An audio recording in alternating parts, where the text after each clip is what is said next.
حقیقت بتاؤں؟ جی ہاں. یہ پٹائی کے ڈر سے میں نے یہ نام رکھا. پٹائی؟ ہاں،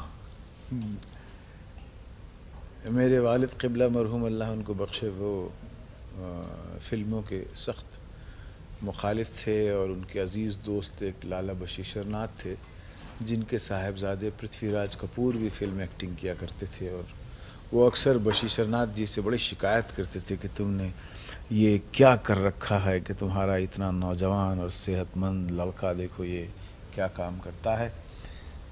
تو میں جب فلم میں آیا تو مجھے وہ تنقید اور وہ پٹھان آدمی سے غصہ ور طبیعت تھی ان کی، خوف بھی تھا کہ یہ جب ان کو معلوم ہوگا تو ناراض بہت ہوں گے.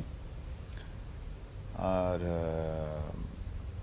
اس وقت 2-3 نام سامنے رکھے گئے کہ یوسف خان نام رکھا جائے یا دلیپ کمار رکھا جائے یا باسودیو رکھا جائے. تو میں نے اپنی ذاتی طور سے کہا کہ یوسف خان مت رکھیے، اور جو آپ کے دل میں آئے آپ نام رکھ دیجئے. تو بعد میں کچھ کوئی 2-3 مہینے کے بعد جب میں نے اپنا خود اشتہار میں نام دیکھا تو مجھے معلوم ہوا کہ میرا نام دلیپ کمار تجویز کیا گیا. اور بے تحاشا فلمیں تیار ہوتی ہیں انڈیا میں، اور میرا خیال ہے کہ جہاں تک تعداد کا تعلق ہے دوسرے درجے پر، دوسرے نمبر پر بھارت کی فلم انڈسٹری آتی ہے. لیکن جہاں تک معیاری فلموں کا تعلق ہے لوگ کہتے ہیں کہ کم تعداد میں آتی ہیں. اس کی وجہ کیا ہے؟ دیکھیے، کلچرل طور سے یعنی آرٹسٹک پوائنٹ آف ویو سے یا ایستھیٹک پوائنٹ آف ویو سے مشرق جو ہے، ہم لوگ بہت لحاظ سے کئی ایسی چیزیں ہیں، ہر رخ میں ہم لوگ پیچھے ہیں. ابھی ہم نے ترقی کرنی ہے، ہماری سڑکیں بہتر ہوں گی، ہمارے اسکول بہتر ہوں گے، ہمارے مکان بہتر ہوں گے، وہ چاہے ایران کے ہوں، چاہے ایجپٹ کے ہوں، چاہے پاکستان کے ہوں، چاہے ہندوستان کے ہوں. ہمارا نقطہ نگاہ بہتر ہوگا، ہماری تعلیمی کیفیت بہتر ہوگی، ہمارا لٹریچر بہتر ہوگا، اسی طرح ہماری فلم بھی جو ہے وہ بہتر ہوگی. اس صورت میں یہ کہہ دینا کہ ہم نے ایک بڑا اونچا اور معیاری مقام حاصل کر لیا ہے، یہ غلط فہمی اور نادانی کی بات ہے.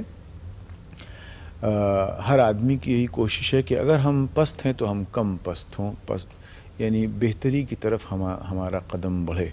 اور اگر کسی آرٹسٹ نے، کسی پکچر میکر نے اس طرف یعنی ایک قدم بڑھایا یا کسی بری چیز کو کم برا کیا، اگر خوبصورتی تک ہم نہ پہنچ سکے لیکن اگر ہم نے کسی چیز کی بدے پن کو ہی کم کر دیا تو ہم سمجھیں گے کہ یہ ملک کی ترقی ہے. جیسے آپ کہتے ہیں کہ معیاری فلمیں جو ہیں وہ کسی اقتصادی، اکنامیکل یا سیاسی، پولیٹیکل یا انٹلیکچول ویکیوم جس کو کہتے ہیں نا، خلا، اس میں اس کی تعمیر نہیں ہو سکتی. اس لیے ہماری فلم انڈسٹری کو بہتر ہونے کے لیے، اور میں جو کہہ رہا ہوں یہ صرف ہندوستانی فلم انڈسٹری کے لیے نہیں صحیح ہے بلکہ پاکستانی فلم انڈسٹری یا ٹیملین سینلیز فلم انڈسٹری یا ایجپشین اور ایرانین فلم انڈسٹری، کہ اگر یہ ہماری پوری ایک مشرقی قوموں کا جو کلچرل ارتقاء ہے یہ اس منحصر ہے بہت سی اور چیزوں پر.